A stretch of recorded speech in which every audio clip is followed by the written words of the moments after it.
The Best Nest by P.D. Eastman. Narrated by me. Mr. Bird was happy. He was so happy he had to sing. This was Mr. Bird's song. I love my house, I love my nest, and all the world my nest is the best. Then Mrs. Bird came out of the house. It's not the best nest, she said. I'm tired of this old place, said Mrs. Bird. I hate it. Let's go look for a new place right now. So they left the old place to find a new one. This place looks nice, said Mr. Bird. Let's move in here. But someone else had already moved in. So they looked at another house. This one looks nice, said Mr. Bird.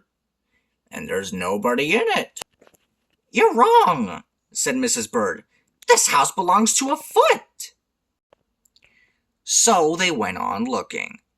I like this one, said Mr. Bird. It has a pretty red flag on the roof. I've always wanted a house with a flag, said Mrs. Bird. Maybe this place will be all right.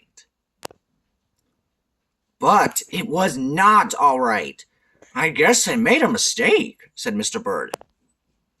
You make too many mistakes, said Mrs. Bird. I'm going to pick the next house. And here it is, right here. They flew in. They looked around. Isn't it too big? Asked Mr. Bird. I like this big place, said Mrs. Bird. This is the place to build our new nest.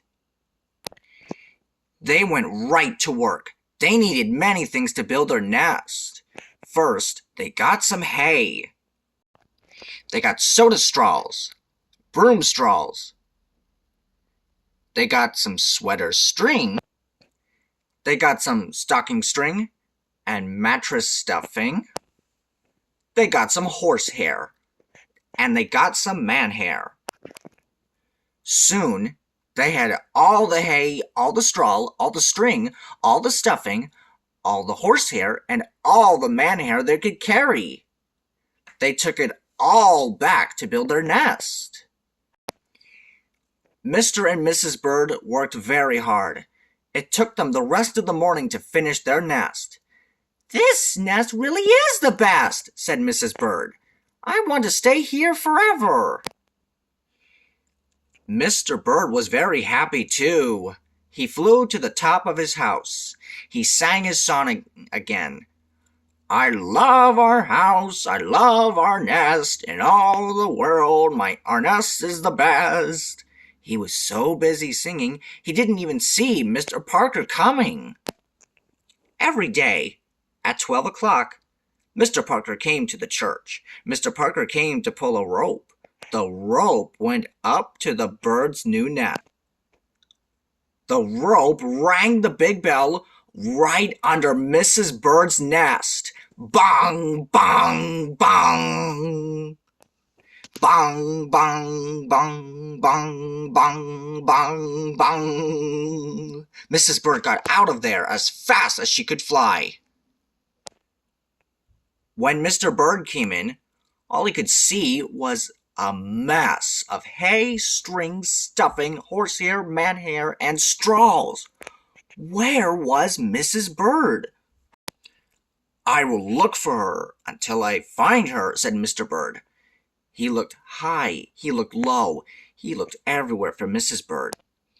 He looked down into a chimney, but Mrs. Bird wasn't there. He looked down into a water barrel, but Mrs. Bird wasn't there.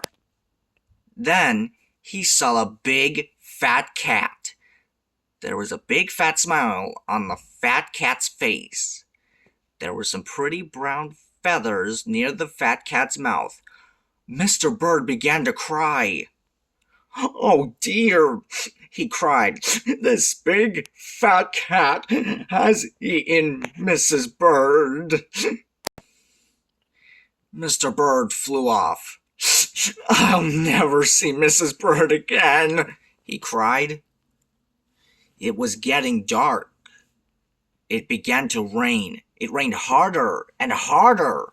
Mr. Bird could not see where he was going. Crash! Mr. Bird bumped into something.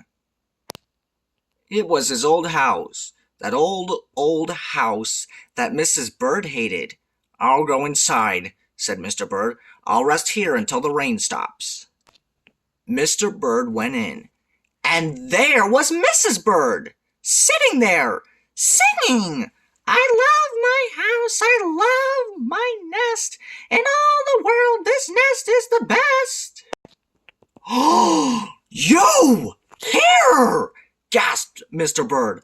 I thought you hated this old nest. Mrs. Bird smiled.